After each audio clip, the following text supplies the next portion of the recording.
जितने भी संबंध जन्य सुख हैं सब के सब दुख स्वरूप हैं, दुख के उत्पत्ति स्थान है। संबंध जन्य सुख मत भोगो तो दुख कभी तुम्हें छू नहीं सकता। अभी कल हमको किसी ने बताया था, तो बोले वो नौकरी करते थे प्लास्टिक फैक्ट्री में और वो पाइप फट गया, पूरा प्लास्टिक जो द्रवित प्लास्टिक के ऊपर, बोले जिंदा जल गया। वो चिंतन तो हुआ ना। तो अब जैसे अपने लोग दूसरे जीवों को जला के खा रहे ना, ऐसे पैर बांध दिए उनको भूंज रहे, तुम्हारे पैर भी नहीं बांधे जाएंगे, जिंदा भूंज जाओगे। कर्म तुम्हें बख्शेगा नहीं, ध्यान रखना। दुख यो नया, रसेंद्री के स्वाद के लिए तुमने उन असमर्थ पशुओं को, पक्षियों को अपने स्वाद का कारण मान रहे हो, उनके मांस को। ठीक है, ले लो, मान लो इस जन्म में तो तुम ऐसे हो, लेकिन पीछे जन्म में तुमने किया ना, तो क्या परिणाम आया? प्लास्टिक, और वो भी द्रवित, मतलब गर्म पिघली हुई, सीधे पूरी है। वो कितना कष्ट हो, थोड़ी देर तदात्म होके देखो कितना एक दिन वो फूल लगा रहे थे ना, तो ब्लूगन जिसे आप चिपकाते हो, जरा छू गई तो एकदम ऐसे कह रही ये क्या है, तो बोले तो गरम प्लास्टिक ही तो है, उसमें हल्की सी गरम एकदम, जिसमें आप फूल चिपकाते हैं। वो जरा पूरी द्रवित प्लास्टिक ऐसे गिर गई। अब बोलो क्या हुआ, मर तो गए हो, लेकिन कितना कष्ट उनको हुआ होगा। ये कर्म आया। देखो तुम भूंजे ना उसके पैर बांध के, या ऐसे बांध के और खाए, अब देखो तुम्हें पैर भी नहीं बांधने पड़े। वो कर्म ने कैसे एकदम पूरा पाइप फटा, ऊपर पूरा गिरा, ले हो गया। सावधान दुख यो नया। अभी समझ में नहीं आ रहा तो मन मौज ले लो, मस्ती कर लो। ये मस्ती तुम्हारे लिए इतनी महंगी पड़ेगी, कोई साथ। अब बोलो कौन है वहां? परिवार, कोई भी, कोई धन संपत्ति, कोई भी साथ दे, पूरे शरीर में प्लास्टिक, गरम प्लास्टिक से पैक। कितना भयानक कष्ट, कितना भयानक कष्ट। ये एक कष्ट, ऐसे अनंत कष्टों को भोगना पड़ता है जीवों को। अब फिर नया जन्म होगा, उसको भूल जाएगा कि ऐसा पीछे कष्ट मिला था। जैसे अपने लोग मां के गर्भ से निकले तो कितना भयानक कष्ट, लेकिन याद है क्या? सब लोग वहीं से निकले, कोई नहीं याद। भगवान याद दिला रहे हैं, दुख यो नया। किसी भी प्रकृति जन्य अगर मुक्त होना है दुखों से, प्रकृति जन्य संयोग जन्य सुखों को मत भोगो, मत स्वीकार करो, तो तुम्हें कभी दुख भोगना नहीं पड़ेगा, पक्का। जब आप किसी वस्तु के भोगने की भावना करते हैं तो उसका अभाव प्रतीत होता है। अगर ये भोग मिल जाए तो मुझे, उसकी शुरुआत ही दुख से हो रही है, जलन से हो रही है, और उसके संयोग प्राप्ति में तुम्हारी जलन होने के कारण सुखानुभूति हो रही है, उसमें सुख नहीं है। तुमने कामना किया है, तुम उसके लिए व्याकुल हुए हो, संकल्प बनाया, इसलिए तुम्हें सुखानुभूति हो रही है, नहीं उसमें सुख। ध्यान रखना, वो भास ऐसा ही रहा है जैसे स्वप्न में। स्वप्न में लग रहा है बहुत अच्छा अच्छा खा रहे, पर पेट भरा क्या? कुछ नहीं। स्वप्न में भी तो सारी क्रियाएं होती, क्या होता है? कुछ होता है क्या? जागृत में ठीक वैसे ही भ्रम है। अगर तुम्हें उस सुखद वस्तु का भाव न बने कि सुखद है, तो आपको कभी भी दुख नहीं मिल सकता। पर हम पहले किसी भी वस्तु, आज पूरा प्राणी समुदाय चेष्टा केवल सुख के लिए कर रहा है, केवल सुख के लिए। परिणाम सबको दुख मिल रहा है। जो प्रभु की तरफ चले वो धीरे धीरे दुख से निवृत्त होते हुए परम सुख की तरफ जा रहे हैं। भले आज शरीर दंड भोग रहा है पीछे के कर्म का, लेकिन आगे प्रकाश है, क्योंकि भगवत मार्ग में चल रहा है। वस्तु के अभाव का दुख जितनी जोर का होगा, मिलन में तुम्हें उतनी ही सुखानुभूति होगी। ये ब्रह्म ऋषियों का मनन है। वस्तु के भोग का जितना गाढ़ चिंतन होगा, उतने तुम्हें उस भोग में सुख लगेगा, है नहीं? लगेगा।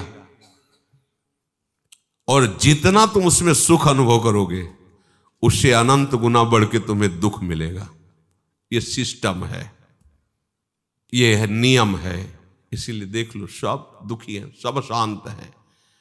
भोगी व्यक्ति कभी सुखी नहीं हो सकता, दुखों से बच नहीं सकता, क्योंकि जितने भी भोग है सब दुख योनया, भगवान कह रहे हैं, भगवान के दुखालयम, यहां दुखालयम में तुम सुख भोगना चाहते हो, भगवान कह रहे दुख योनया, हट जाओ, शरीर राग से हट जाओ, केवल जीवन निर्वाह मात्र, धर्म रक्षा के लिए, कर्तव्य पालन के लिए उचित शास्त्रीय विधान के अनुसार भोगों को स्वीकार करो, इसी जन्म में आनंदित हो जाओगे।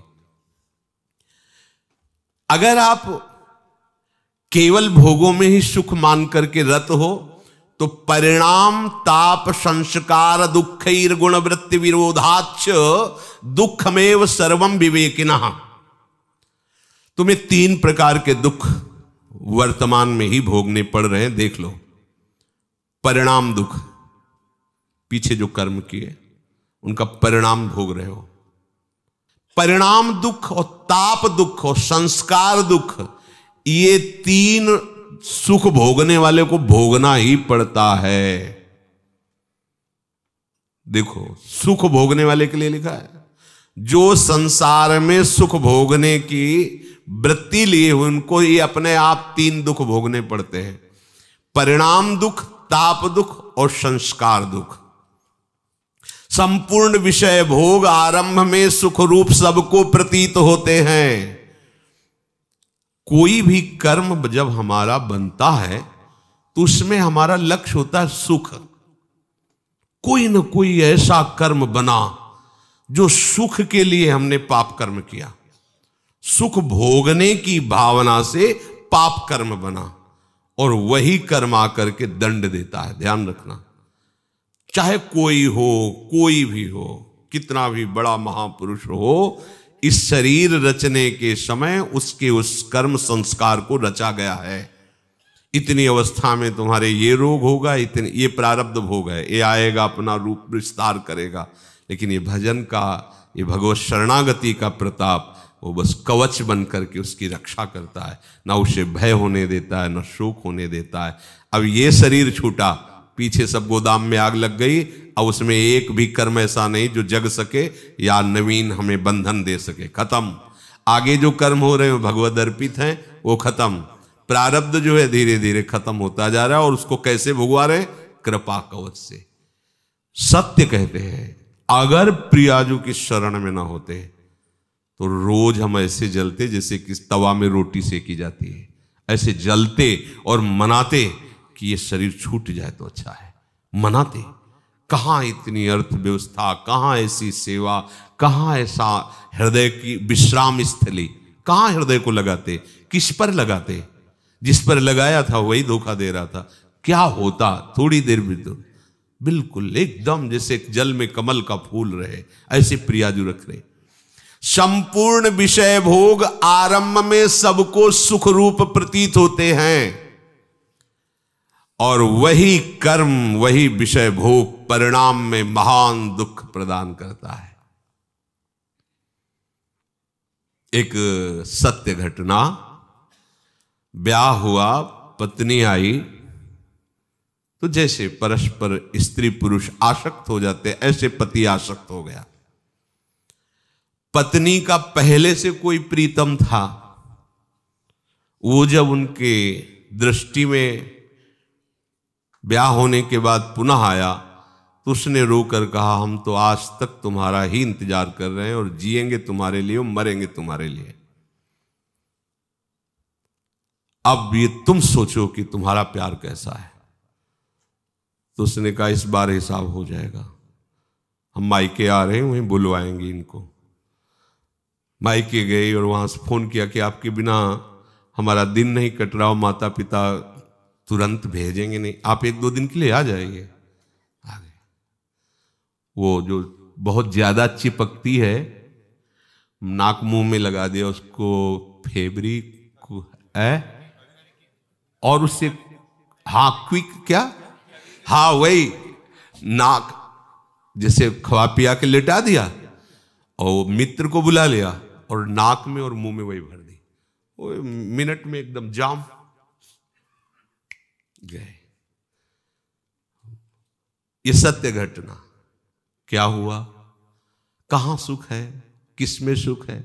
अब वो एक अलग जेल में, एक अलग, एक मरा और दोनों अलग अलग जेल में, तीनों का जीवन नष्ट हो गया। क्या हुआ, सुख भोग की लालसा। देखा, अब अगर हम ऐसे ना समझाए तो लगेगा भगवान कह रहे दुख होने आए, ऐसे दुख होने आए। धर्म से चलोगे, भगवत भजन करोगे, धर्म के निर्वाह के लिए विषय स्वीकार करोगे तो आप सदैव सुखी रहोगे, इस लोक में भी और परलोक में। धर्म विरुद्ध आचरण करोगे, सुख भोग के लिए भगवान की आज्ञा को उल्लंघन करोगे तो ना यहां सुख पाओगे ना वहां सुख पाओगे। लिख लो ये बात, आज भले मुस्कुरा लो, कल मुस्कुराहट में जहर होगा। मान लो बात, ये भगवान की बात है। दुख यो नया,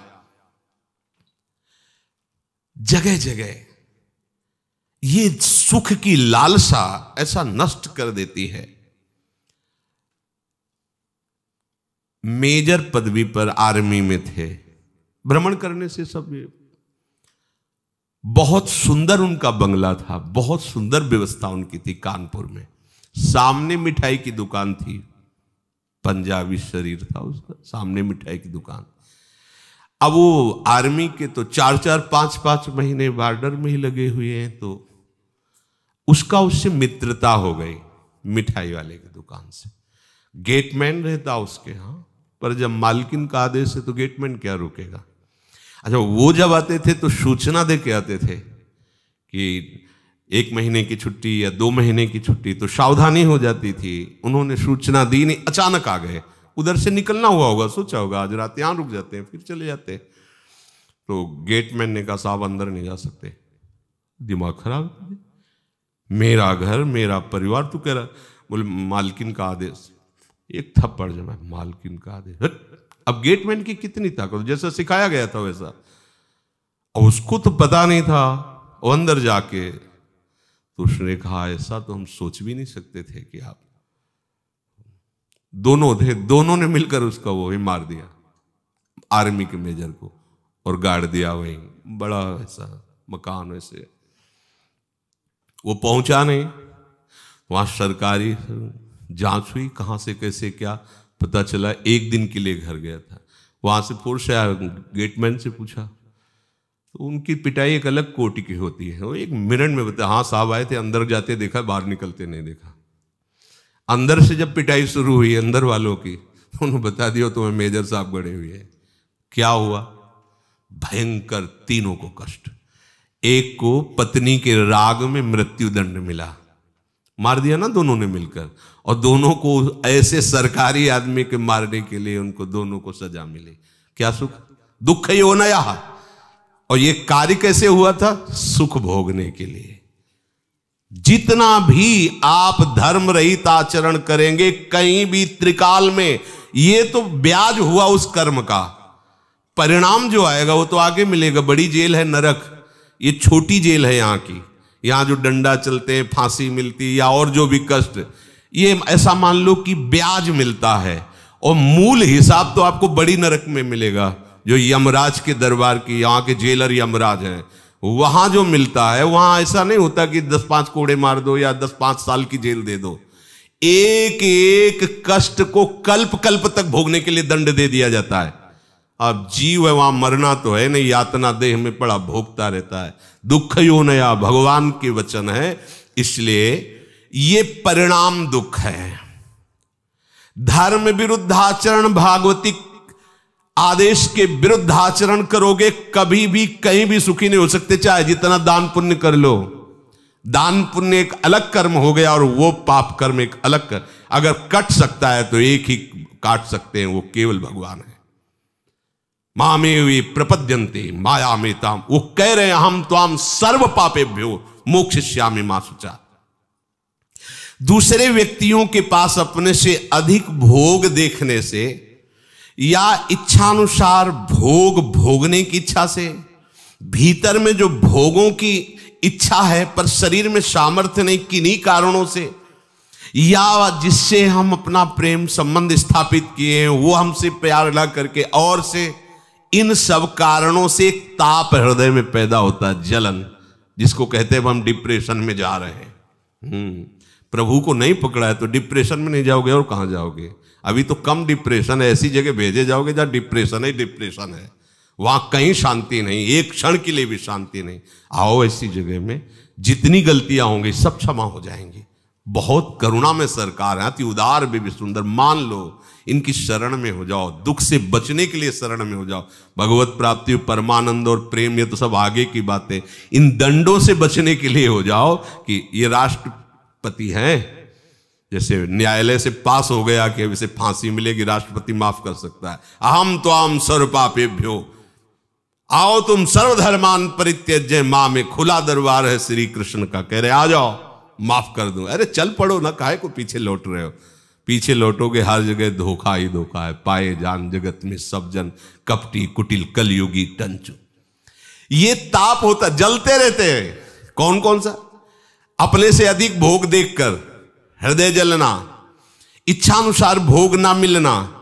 इच्छानुसार भोग है पर भोगने के सामर्थ्य। बड़े लीला बिहारी, जब भूख थी तब भोजन ले, जब भोजन है तो भूख ले। लीवर खराब, ये खराब, वो खराब। जब लीवर काम कर रहा था तो रोटी ले मिल रही थी, और जब रोटी की व्यवस्था हो गई तो लीवर काम नहीं कर रहा। ऐसा उसका खेल लीला विचित्र है। जलो जलो बैठो। जब भोग सामग्री नहीं थी तब भोग सामर्थ्य थी, और जब भोग सामग्री आई तो भोग सामर्थ्य खो गई। जल बैठे देख देख भोगों को, और जलता रहे पूरा संसार। अब चाहे जितनी दवाइयां खा ले, बड़ा विचित्र खेल, बड़ी सूक्ष्मता से मारा जा रहा है, वो समझ ही नहीं पा रहा है। भोग भोगने की सामर्थ्य नहीं, पर भोग इकट्ठा है, जल रहा है। अब भोग की सामर्थ्य है पर दूसरे के पास वो भोग है नहीं, उसके पास वो देख देख के जल रहा है। और भोग है और भोग भोगने की सामर्थ्य भी है, पर भय लगा हुआ है कहीं तीसरा छीन न ले, ये जल रहा है। कह रहे कि ये ताप दुख किसी को नहीं बख्शता। परिणाम दुख पहला, और ये दूसरा ताप। अधिकतर इसी ताप दुख से जल रहे हैं। और तीसरा है संस्कार दुख। यद्यपि ये साधकों में भी पाया जाता है, वो नहीं चाहते हैं भोगना, पर पूर्व संस्कार वश उसे विवस्था हो रही और वो दुख भोग रहा है। ये साधक मिटा सकता है, तीनों दुखों को मिटा सकता है। भगवद आश्रित होकर विवेक के द्वारा परिणाम दुख को भोग करके निपटा देगा। जैसा भी परिणाम आया है हमारे ही कर्म का परिणाम है, पर हम प्रभु की शरण में उनकी स्मृति के बल से, उनके आश्रय के बल से इस दुख को सह सकते हैं, परिणाम दुख को। और ताप वाला दुख इसलिए नहीं होता उपासक को, क्योंकि उपासक का लक्ष्य परमात्मा प्राप्ति है। वो इस सब पचड़े को पहले ही त्यागने की चेष्टा में रत है। संस्कार दुख होता है, जैसे पूर्व का संस्कार है अधिक कामी होना, अधिक क्रोधी होना, जिन कारणों से हमें भगवत प्राप्ति नहीं हुई, वो कारण हमारे अंदर विराजमान संस्कार, वो हमको बार बार खींचते हैं, पर हम भ्रष्ट नहीं होते। उपासक उनसे लड़ता है, उपासक उसको समझता है ये हमारी कमी भगवत प्राप्ति नहीं होने दी, अब ये कमी हम रहने नहीं देंगे। प्रयासरत रहता है, फिसल भी जाए तो भी प्रयासरत रहता है। वो इस संस्कार दुख को मिटा देता है, तभी तो जीवन मुक्त होता है। ये तीन प्रकार के दुख बख्शते नहीं है किसी को भी, यदि आप भगवत प्राप्ति के मार्ग पर आरूढ़ नहीं हुए तो। बड़ा दुख में जीवन है, ये समझ नहीं पा रहे अपने लोग।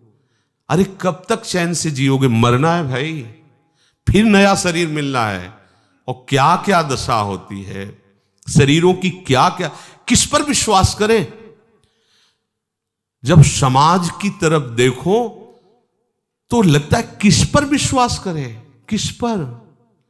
जो हमारे विश्वसनीय वही विश्वासघात कर रहे हैं, जिनको हमने जीवन दे दिया वही हमारा जीवन लेने के लिए तैयार, वही हमारे नहीं, बिल्कुल असहाय असमर्थ संसार में दिखाई दे रहा है। सोचो, किसी भी संबंध को सोचो, कहीं भी पवित्रता, कहीं भी विश्वास जिसके कारण हम जीवित है, वो रह नहीं रहा है, धीरे धीरे सब जा रहा है। बूढ़े माता पिता है, पुत्र सोचता है मरे तो प्रॉपर्टी आवे, कैसे मरे, कहां कहां कितना कितना वर्णन करे इस माया के स्वरूप का।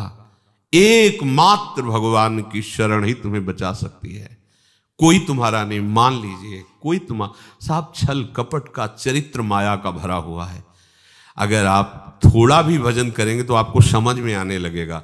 और भजन नहीं करोगे तो ये सुनने के बाद वहीं रति होगी, विरति नहीं हो सकती, वैराग्य नहीं हो सकता। यही भगवान की माया है। वो मार पीट करके बाहर निकाल देंगे, दरवाजे पे बैठे रहोगे, लेकिन आपका हृदय उन्हीं के लिए रोएगा, उन्हीं के लिए रोएगा। यही माया है भगवान की, यही भगवान की दैवी माया ऐसी विचित्र है कि हम जानते हो हमसे कपट कर रहा है, जानते हो हम अपने धर्म का पालन न करके मुझे निकाल रहा है, बूढ़े माता पिता, लेकिन वो उन्हीं के लिए रो रहे हैं। अगर उनसे कहें चलो उनको डांटते, उनको दंड देते, तो कहेंगे नहीं, हम कष्ट सह लेंगे। पर हम यहीं दरवाजे पे बैठे, ये मकान मेरा बनाया हुआ है, हम वो मकान कैसे बेच दें? बाप दादा का पूरा जीवन लगाकर हमने उसको बनाया है। ये भगवान की विचित्र माया ऐसी ऐसी दुर्गति की हुई है कि वो जान रहा है फिर भी ले निकल पा रहा है। इसलिए भाई हरिशरणम भगवान की शरण होकर अपना काम